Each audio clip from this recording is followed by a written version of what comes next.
México posrevolucionario. El posrevolucionario comprende el periodo entre 1920 y 1940, cuando habían concluido los enfrentamientos armados de la Revolución Mexicana. Este tenía la intención de iniciar o crear una revuelta que cambiase lo que ya había sucedido durante la Revolución Mexicana. En los años posrevolucionario, el país, a través de sus hombres y sus leyes, edifica el camino hacia la modernidad política. Se deja atrás el México de los caudillos para dar paso al México de las instituciones. En este video les hablaremos sobre el impacto de la Revolución Mexicana en la construcción nacional en los ámbitos social, educativo, económico y político. Para dar inicio a este artículo comenzaré hablando sobre los aspectos sociales de la posrevolución. El gobierno se proponía dotar a cada campesino de un rancho de pequeñas dimensiones en el que libremente trabajaría la tierra y criaría ganado, pero esta meta era difícil de alcanzar porque la clase trabajadora campesina había estado acostumbrada por siglos al trato paternalista del hacendado. Durante cientos de años se había encerrado en aquella condición de servidumbre y no sabía qué hacer ahora con su nueva libertad. Además, el problema social agrario se había agravado por el despojo de tierra del que se hizo objeto a las comunidades indígenas, que las marginó aún más que antes se hizo más difícil su integración a la sociedad nacional. El clima económico de las 2 décadas posteriores a la Revolución fue inestable por la etapa de reconstrucción del sistema político nacional, pero que el hecho que marcó este periodo no solo en la historia económica de México, sino en la historia económica mundial fue la crisis de 1929 a 1932. Aún sigue siendo la peor que haya experimentado la economía mexicana. El inicio de estos 20 años tuvo acontecimiento importante como el logro del refinanciamiento de la deuda externa mexicana por Alberto Pani, secretario de Hacienda. Asimismo, se devolvieron ferrocarriles a manos privadas e inició operaciones en el Banco de México de 1925.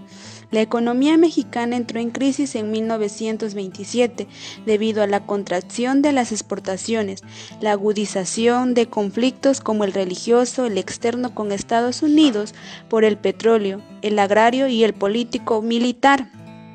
El verdadero desastre para la economía mexicana vino con Gran Depresión Mundial de 1929 a 1932, que en México derrumbó la producción. Asimismo, fue en este periodo de la historia económica de México que el gobierno profundizó y amplió la reforma agraria, nacionalizó el petróleo y los ferrocarriles y creó todo un conjunto de empresas estatales. Luego organizó masivamente y bajo su control la clase trabajadora, desarrolló las comunicaciones, reorganizó el sistema financiero, sentó las bases de una agricultura rentable a través sobre todo obras de irrigación e impulsó la producción. Política posrevolucionaria. Este tema es importante porque muestra la forma en que empezaron a concretarse los principios establecidos en la Constitución de 1917. La lucha por la soberanía nacional lleva a la expropiación petrolera y a la nacionalización de los ferrocarriles. En política exterior se inicia un periodo brillante en la actitud de México frente al mundo, la lucha por la autodeterminación de los pueblos, la declaración de la doctrina Estrada, el apoyo a César Augusto Sandino y a los españoles republicanos. En política interna, esta etapa protagoniza la transición del poder de los caudillos a las instituciones, y con ello el desarrollo de un periodo prolongado de paz. Estos gobiernos tienen como característica fundamental estar dirigidos por caudillos, como Venustiano Carranza y Álvaro Obregón. Venustiano Carranza toma posesión como presidente de la República en mayo de 1917. Tiene dificultades para cumplir lo estipulado en los artículos 27 y 123. El primero referido a la propiedad de la tierra, el segundo referente al trabajo. La política exterior se fincó en la tesis juarista, no permitir la injerencia extranjera en los asuntos de la soberanía nacional.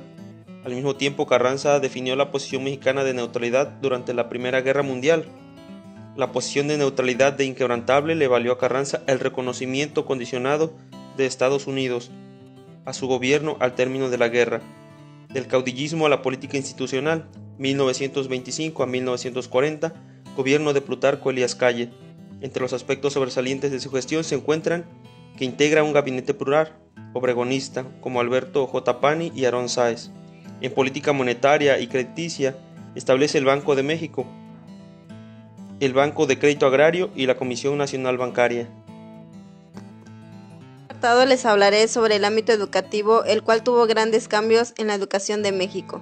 Con la llegada de Adolfo de la Huerta se inició un gran cambio en septiembre de 1921, con la creación de la Secretaría de Educación Pública, con el fin de democratizar la educación y el artículo 3 constitucional, ejerciendo acciones a nivel de todo el país en materia educativa.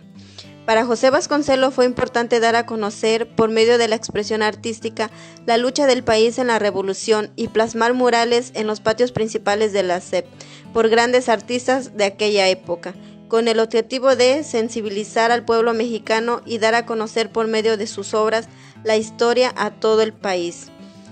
Durante la presidencia de Plutarco Elías Calles, dentro de los años 1924 a 1928, la política educativa se vio modificada muy significativamente, ya que se empoderó al niño a aprender haciendo las cosas de otras maneras, lo cual no se había visto antes. Durante la presidencia de Lázaro Cárdenas se comenzaron a ver grandes avances en la educación, sobre todo en la creación de nuevos espacios, para que los mexicanos pudieran continuar con sus estudios, y se abrió la Escuela Nacional de Educación Física, el Departamento de Asuntos Indígenas, así como el Consejo Técnico de Educación Agrícola y el Instituto Politécnico Nacional. Asimismo, convirtió el Castillo de Chapultepec en un museo y traslada la residencia presidencial a Los Pinos, donde actualmente se encuentra ahí la presidencia del país.